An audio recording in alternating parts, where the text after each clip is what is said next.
故意係啲當年嘅新歷新嘅20年內，也雜節起到來，以為落到卡到，做地影片只用將世界用嘅，農民啲田空世界得條無用，做地本做10條以上嘅無穿嘅，大家無穿嘅，大概有200條股嘅，一從無位就生意出2000條股嘅，做數過後，也就係2萬份嘅量，作為地啲。一條股嘅嘢能量係非常到位。台灣第21年代就培育嘅強強嘅300種無共用嘅貨位品種，無共用嘅品種，啲無共用嘅時期，沒有無共用嘅基因，咪就係對食力寶都適到極致。一下就會同大家講。有關一條細細爺爺古嘅嘢故事。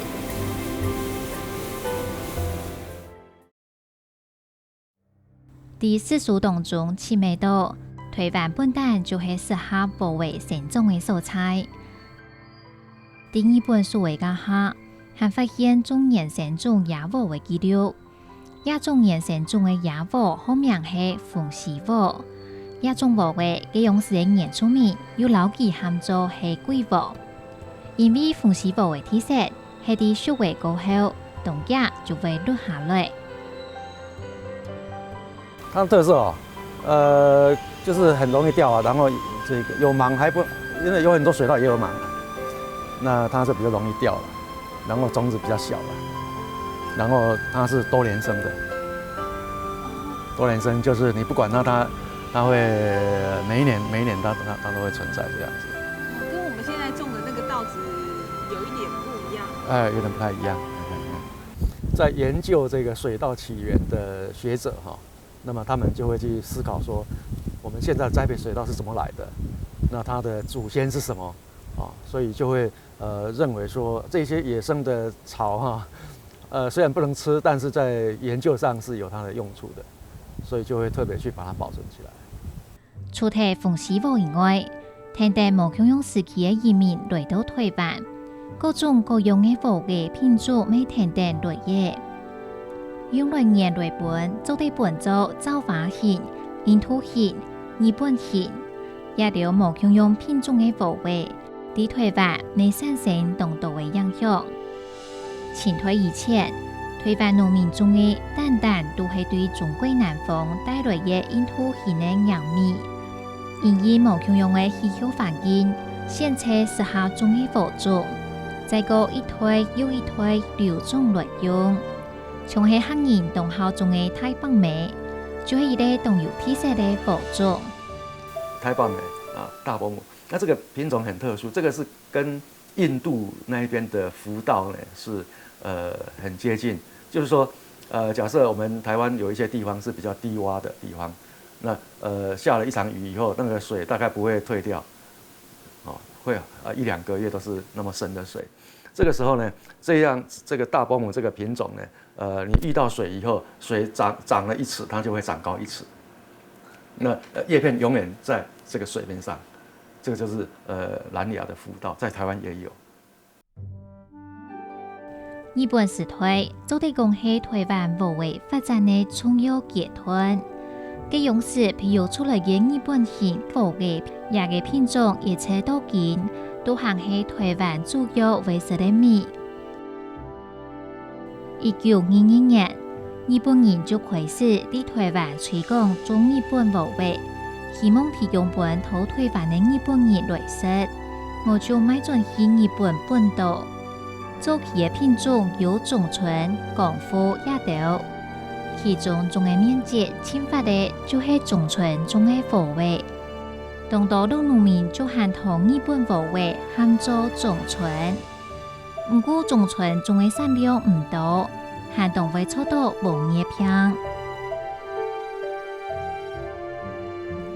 1936年，紀元基博士老麥元營技師成功培育出台中65號過後。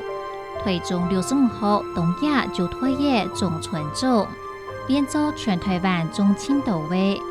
日本人靠娘的米，咪就是风雷米。本但对中国南方引进的洋米，日本人为到老风雷米做分别，故所就老记原名做菜雷米。因为风雷米的口感较硬，菜雷米的口感较硬。台中65号出现过后，台湾无位的贵量都会选台中65号为主，雷贵量无位的口感，这种情形已经几50年了。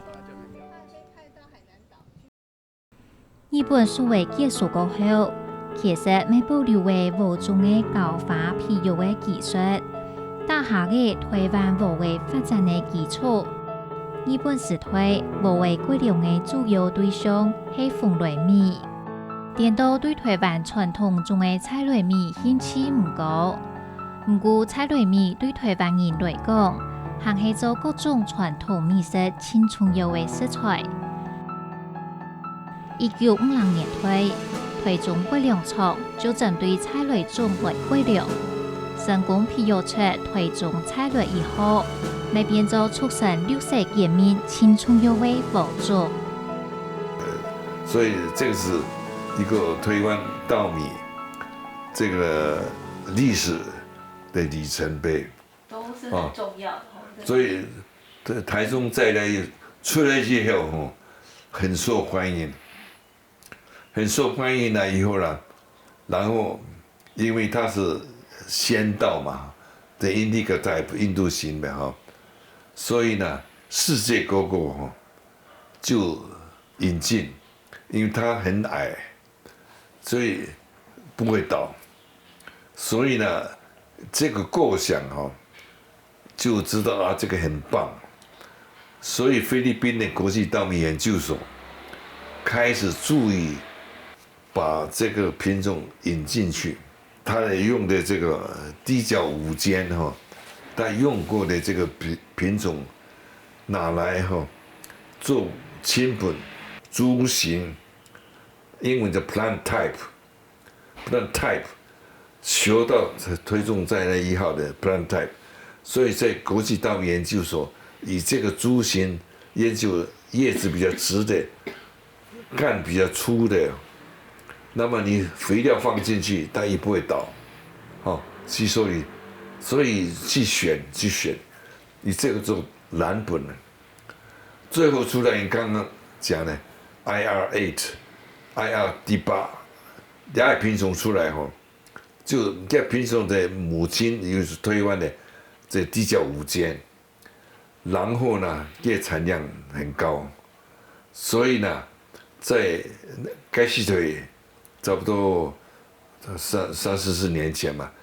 世界就粮食不够嘛，所以因为它国际研究所嘛，所以它出来的命名叫 IR 第8号，然后呢，世界各地就引起种了，非洲、中南西种了以后产量就提高，所以该些捧它，叫做这个是奇异水稻 Miracle Rice， 英文叫 Miracle Rice。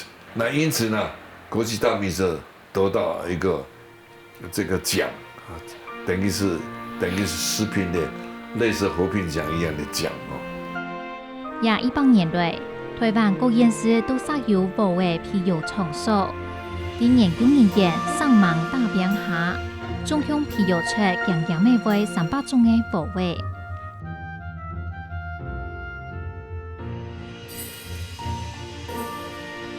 接下来研究来了解台湾无为教法9种的方式。台中农贵厂的许资深博士，因本日将会进行无为教法当中的书分。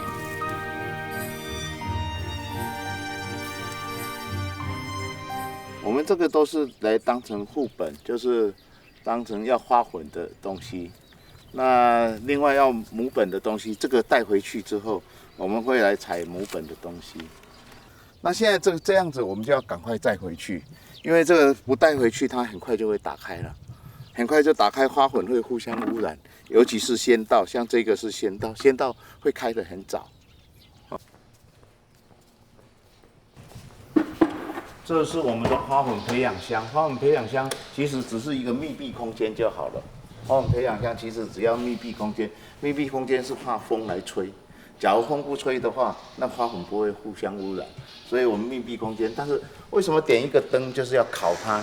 因为它如果花生出来的时候，花药没有裂开的话，花粉还是不会掉。所以我们要用灯，用这个热去烤它。那我们不要让它互相碰撞。避免说它花粉会有污染，然后我们就把它关的度大概35度以上是适合的，哦，那个花粉会促使它温度贴开。那采母本的话就不一样，它要看整株的形态。采副本的话，就是你哪边有你就哪边抓都可以，只要那个品种是纯的就可以抓。爸爸随便选。爸爸不是随便选，还是一个亲本，就是你一个亲本，然后你心中要有一个目标，说你打算要做什么，然后父亲跟母亲最好是互补，就像萧伯纳跟那个伯爵一样在讲的一样哦，什么你的智慧配上我的脑袋这样，我的那个情谊啊还是怎么样哦那种事情。那我们的意思是说，如果父本跟母本各具有优点，我们希望融合它的优点。那你选母本的话，你当然也要经过考虑这个亲本到底这个品种到底是适合或是不适合什么。那我们选母本的话，这整颗大概有差不多很多都是抽了一半的，那个是好的。好了，我们带回去吧。試做來嘅母本，經過初步嘅整理過後，就會進行混同氣象嘅動作，就會為留母本用43度嘅混同浸7分鐘，落時向先。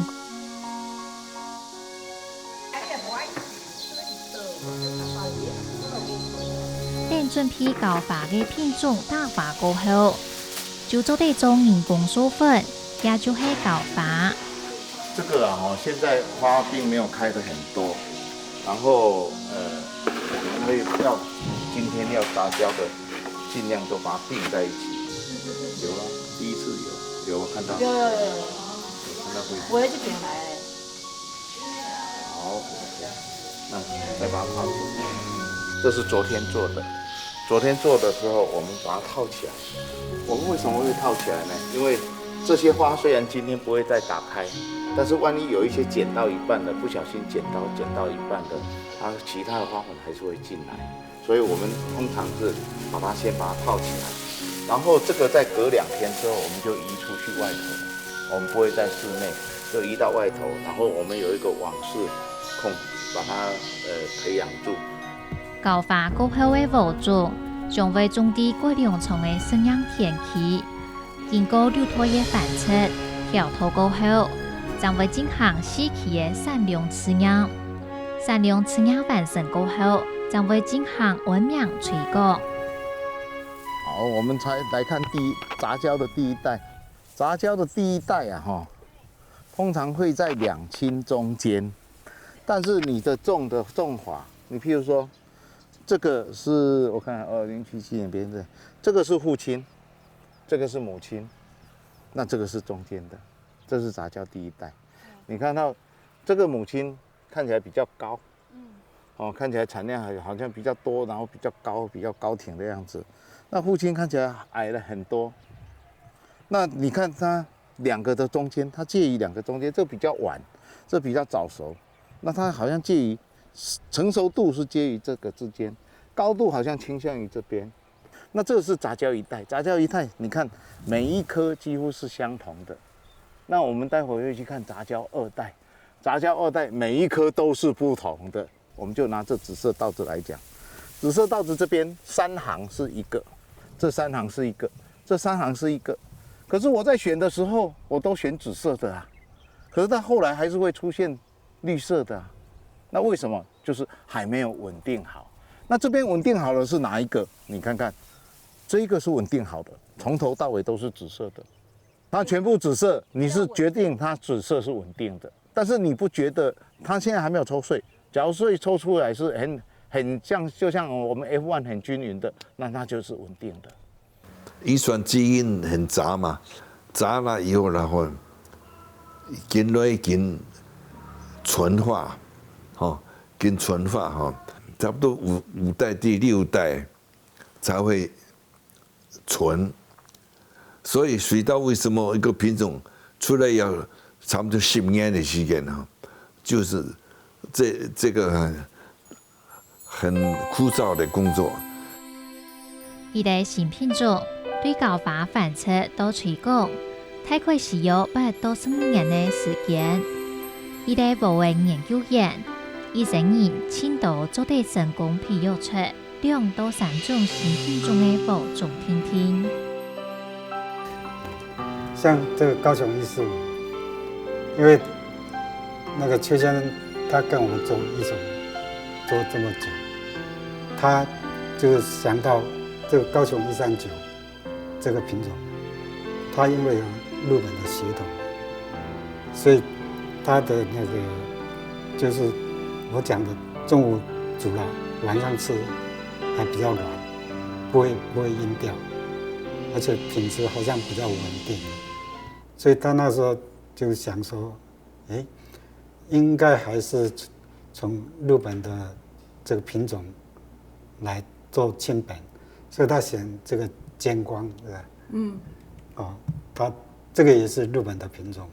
139的是国盛，是日本品种吗？对，国盛就是日本的跟台南5号杂交嘛，那后代再跟那个嘉农22号，嘉农22号品质也是不错那鼓励也蛮大的，所以他后来就用这个尖光跟高雄139，所以选出来，它就是因为有日本的稻的血统，所以它吃起来就比较软，品质就比较好。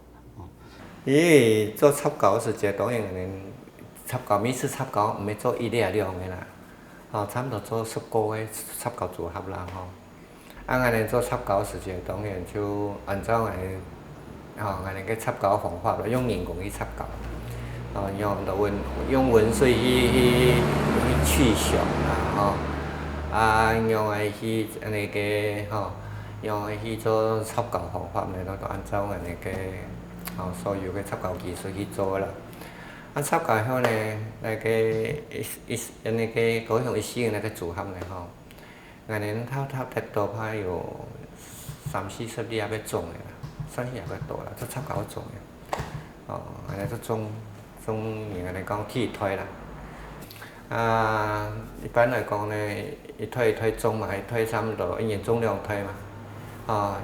一起做差不多4-6年嘛，一起做差不多3-6年嘛，一起做个短，1年都种2季嘛。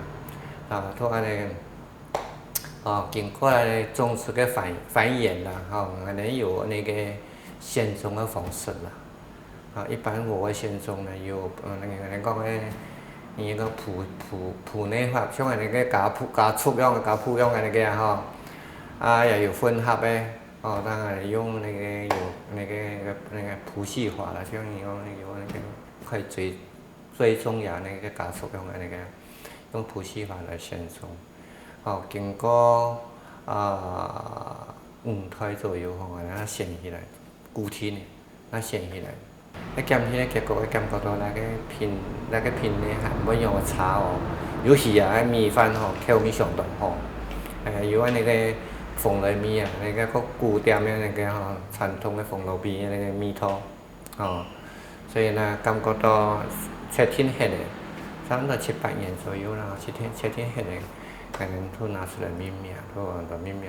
那个品种是民国93年的时间，一起做命名高雄145。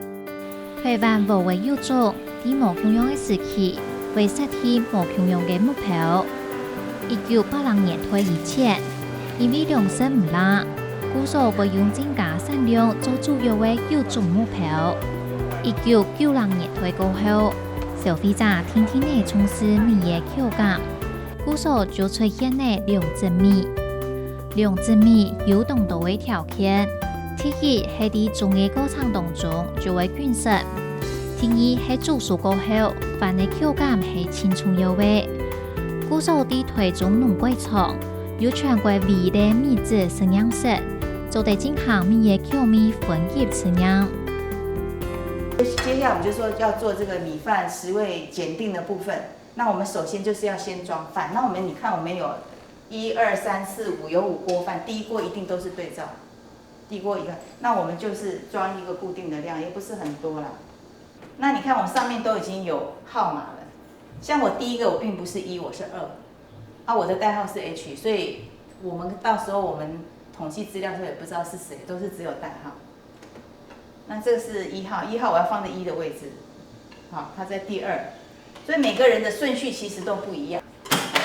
那我现在就一共有1个对照，然后4个检定的样品有4个。那我们吃的方法就是说，我们第一个就是要看它的外观。一般其实你饭好不好吃，我们看米看不出来，看饭的光泽就有可能90%。要是它光泽非常好的话，这个饭一般来讲都是非常好，就很好吃。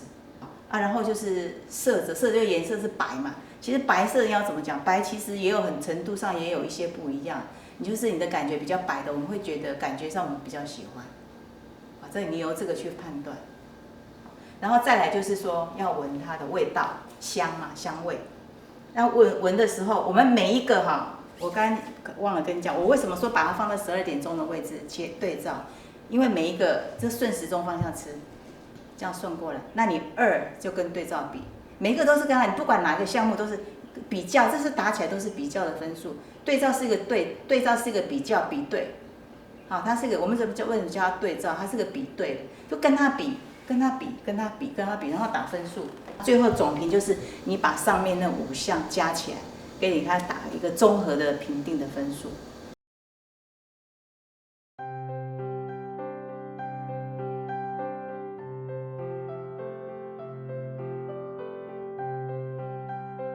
无为系户外中的作物，应用的确保全台湾各地的农民，在长期中的情形下，还是做啲维持高品质的无种纯土。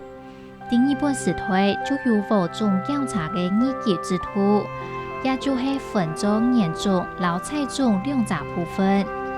在品种大量繁殖前，就先做品质的管控。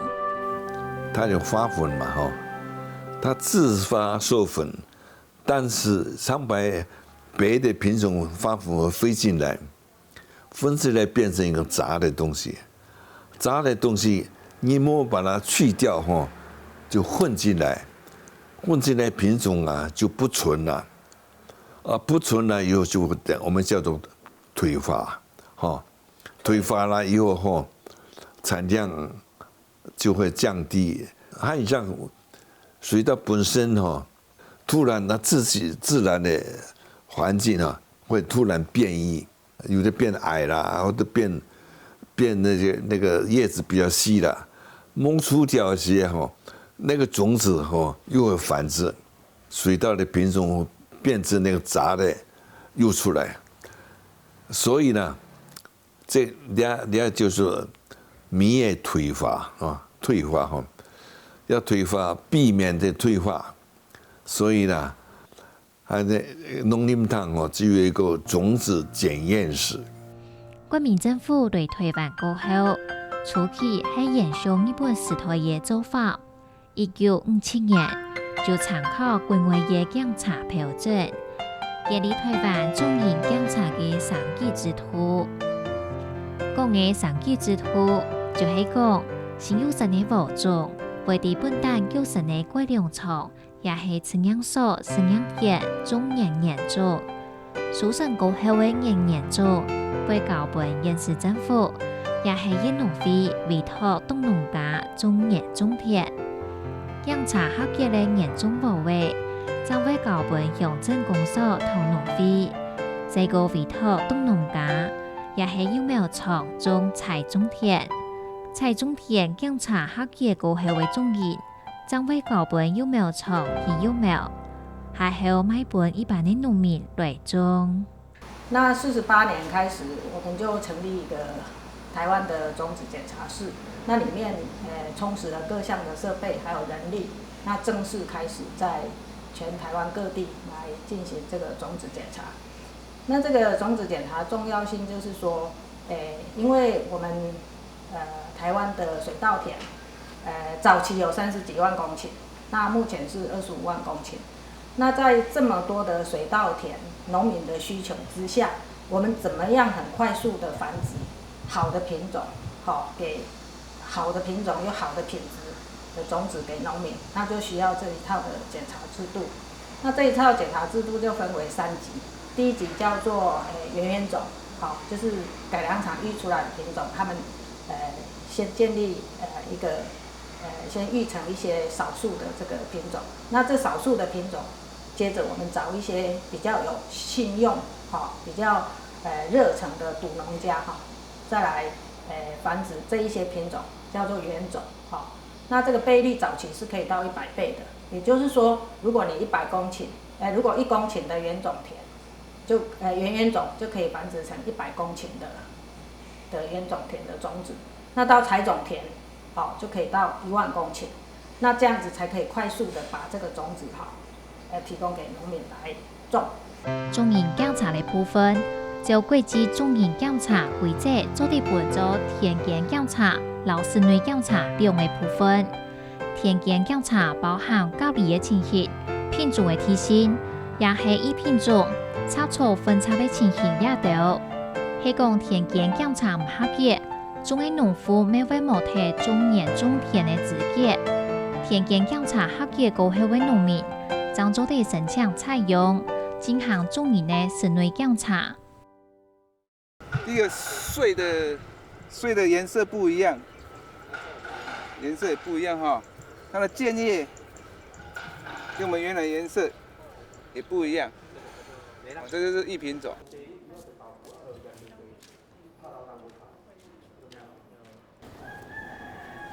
抽样时我们要确认我们的样品袋里面是干净的哈，没有夹杂其他种子或杂物这样。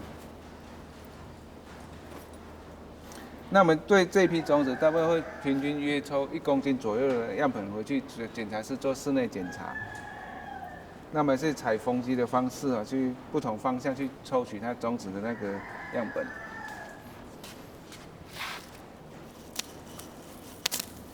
那么会填写种子的样品的发送单就是说，这个我们的田检的编号，这批种子有多少种，那抽样日期是哪个时候，这个样品的级别是原种或原种采种那这批是原种，那我们寄送的报告可能就是寄给县市政府跟那个农会因为我们将这样品袋随着我们所抽的种子的那个种子袋放进去里面，跟着那个样品带回去种子检查室来做后续的室内检查。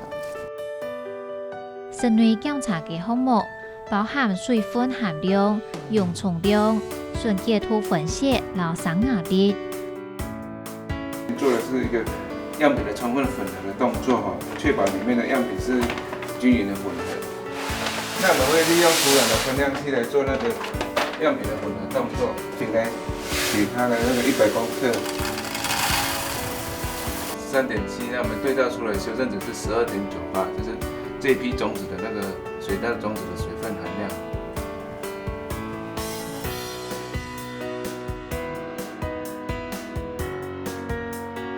它里面不成熟的种子，或者是它里面的种子已经是坏掉的、坏死的种子，它就会变得比较轻，利用风的力量把它吹出来。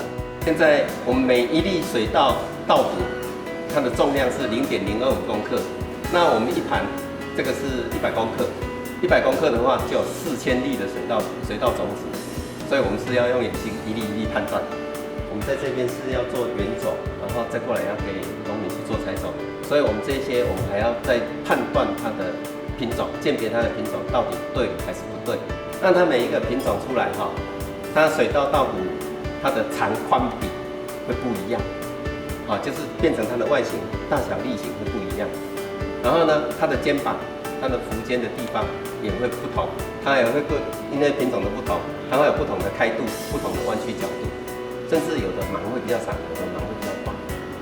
那我们就是在这个用放大镜、天宇宙源来做判断。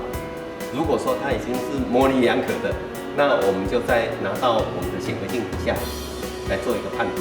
所以我们都是依据国际种子检查协会它的标准来做我们的判断，但是我们的还比国际标准还要严格一点。今天国际种子检查规则的话，它只能判断到种，但是我们要判断到品种。我们这上面有春节种子、无生命杂质，然后其他作物种子，还有其他品种种子。那还有一个就是杂草种子。然后我们这个除了它的重量以外，我们还要把它的百分比算出来。那它这个就符合我们的1%的标准。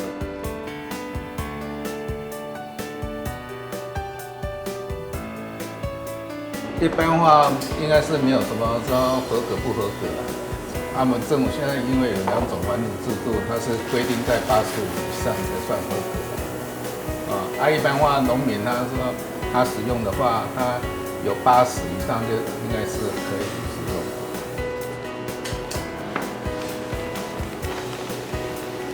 我们再把它送到我们的隔壁的花芽试驾。我们的花芽箱，这个花箱我们都固定在20-30，固定的温度，这样可以减少它的温度的调整。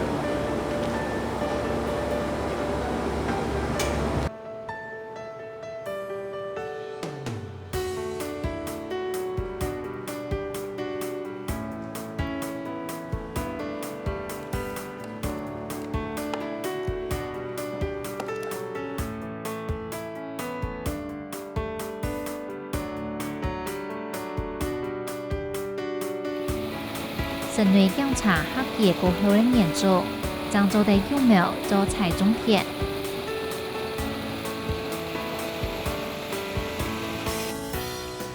流种个就，因那个土嘅过量长啊，为因本来平时农会也是在拿去做采种，采种的时候啊。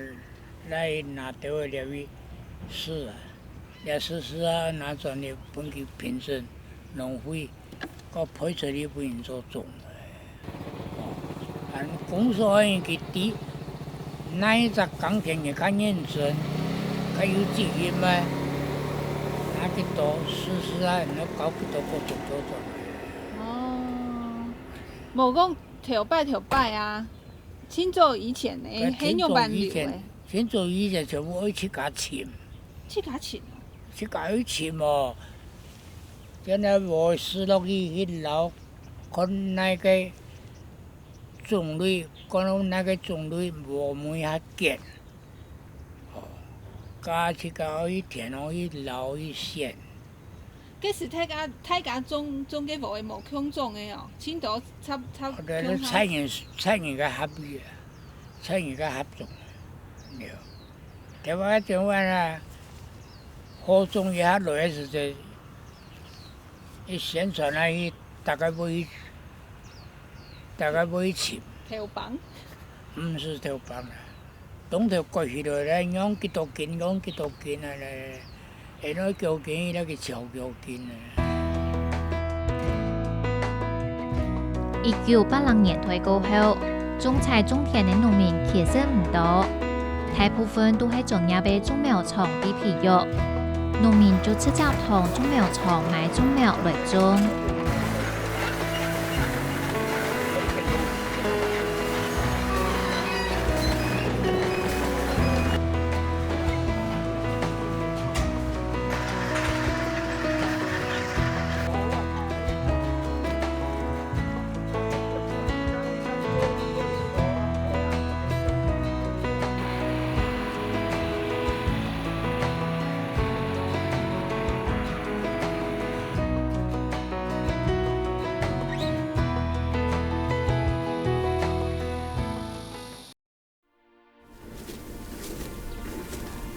科技化現代，啲民農還係有一個老農民堅持自家留種，60年前就開始種菜類種嘅農會。上一個月選過嘅，上一個月選過，哎呀，佢都唔錯，下一個要人選啦咧，也佢唔錯，也佢時間過短，時間啊，休息嘅小米時間過短啦，一個月咧，唔多數一個月要一樣嘅咧。忙動咗幾樣嘅咧，係個，安尼要刷下落要，安尼都功夫過後， 34年功夫，差不多民国40年，差不多45年以前了，45年以后了，45年以后一個腦就漸漸就淘汰啊呢，研究講留起來呢，係啦，45年以前以後啦，見到100多年的咩，好似研究嘅歷史呀，係啊，歷史也有啦，唔是啥樣嘅，唔是請人割禾咩，自家人工割禾，米賣過貴啦。米啊，那價錢較好。嘿，價錢較好，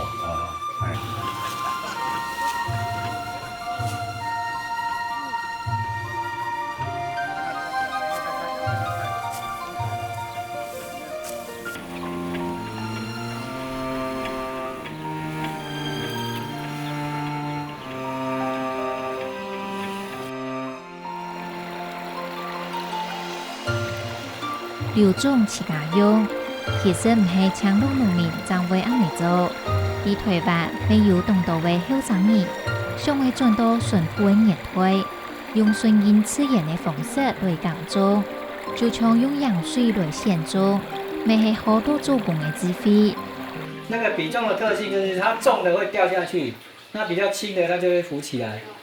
那輕的通常就是沒有飽滿的，還是說比較有生病的那個種子，所以掉下去的都就是比較健康的，那個質量比較重的，那個健康的種子。那我用4公斤的稻谷，4公斤的稻谷，然後來看，我現在要選1/2，所以我就是淘汰一半留下來，那樣的比例。這個過程是為了除了健康的種子之外，通過嚴選可以把這個旁邊會抑制它的這些雜菌也順便把它那個消除掉。也有殺菌的作用，再把這些不要的種子通通把它撈掉。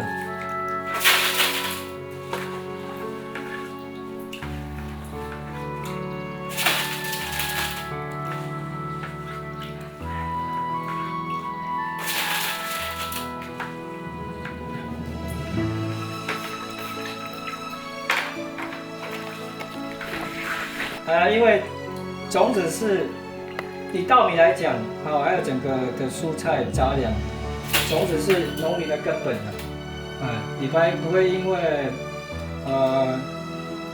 後面也會有基因改造的種子出來，所以必須要有堅持自己的品種，以後才不會比如說絕種了，還是說被一些基因改造的種子公司牽着鼻子走。比較有長遠性的發展，是必須要自己留種採種。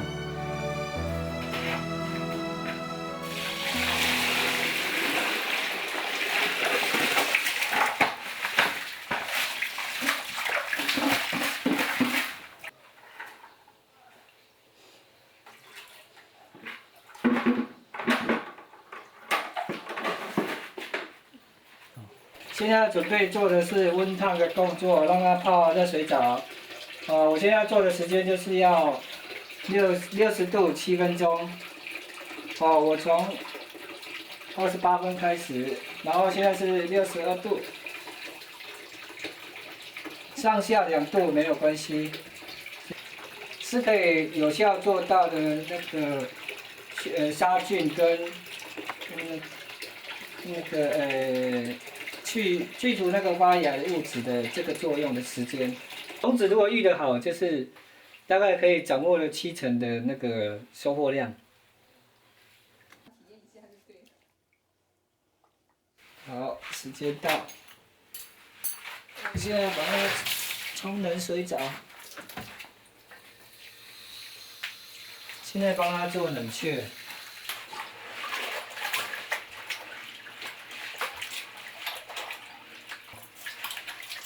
稍微沥干一下，就可以拿去泡水了。其实像这样流动的水，有要特别怎样选择吗？干净的，然后比较低温的比较好。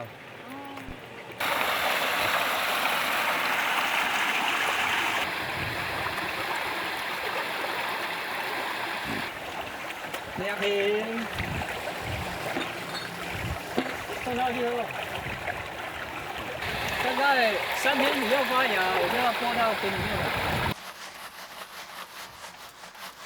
是这边的老农夫跟我们讲的啊，他们说他们以前都是去那个山边找这种比较有养分的土。自然农法其实以前的还没农药肥料之前，大概就是自然农法。所以以前的他们那些老一辈的，他们其实都知道这个应该是怎么用会比较好。那这个瓶呢，基本上它就是会大概2/3，就是你的这个盘子的深度的2/3。然后接着呢，就是再把那个发芽的那个种那个稻子发芽的稻子，再把它均匀的撒在这边。那发芽之后，大概基本上大概1个礼拜左右啦，1个礼拜左右，它芽整个冒出来之后，再稍微的浇一下水。再浇水的话，就是有几种方式，像我们这边是直接用淹的啦，就是反正你的田已经打平了嘛，那你就把水放进来，那它就淹一下，那就过个水，然后就 OK。台湾的水田的面积大概有40几公顷，40万公顷。那目前有一半是休耕，所以其实这些水田，如果它都是用自然农法的话，那整个台湾的土地会很干净。环境如果我们破坏了，其实要回来很久啦，老实讲是很久啦。天气变化，还有一些粮食安全的问题，比较让人家去注意说，跟农夫直接采买，确保你的粮食安全还有来源的这个问题有被重视，所以那个需求量有增高。尤其是他很愿意来体验跟去做，来跟农夫朋友，来跟农夫做朋友，也是跟大自然做朋友。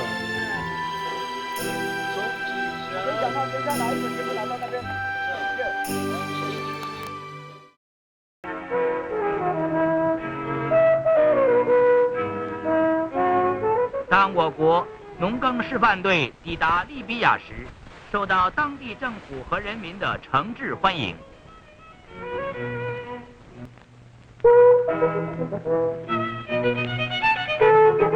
我国农耕示范队虽然带去了部分农业机械，但是他们的任务却是非常艰巨，因为他们要把原来一片荒芜的土地开垦为良田，使能种出稻子来。台湾的五位研发产出是世界多款的稻位，尤其是阳明的规律，加上天数的水唔拉的非主体期，种出几大片的野黄金稻位。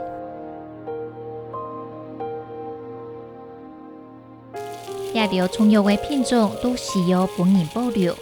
故所在台中部府就设立了台湾作物种研中心，也是台湾诺亚方族保存日本所味道件所有的物种，为同国际的作物种研中心做连结。当然就会听起将台湾的作物种研寄到挪威的斯菲巴全球种研库，为子孙留定希望。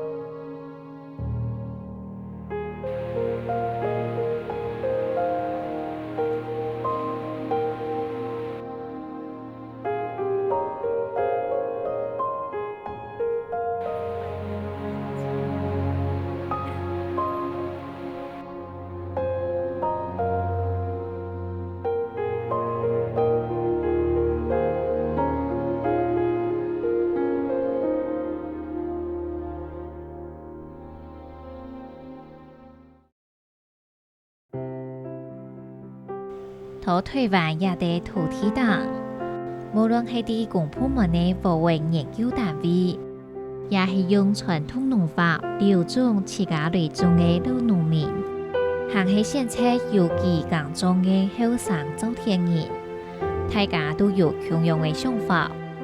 會為台灣留下行卡好嘅貨種，譬如出行卡好嘅用嘅，因為假道理，無話係台灣嘅根本。不過係講大家都唔支持台灣傳統嘅糧食，搶有嘅天橋搶做得慢慢嘅休耕嘅，休耕冇睇咧，唔單淨係體力嘅損失，更重要嘅係台灣農村文化流失。吃飯當重要，味道起家，沒味道，人呢有推子孫。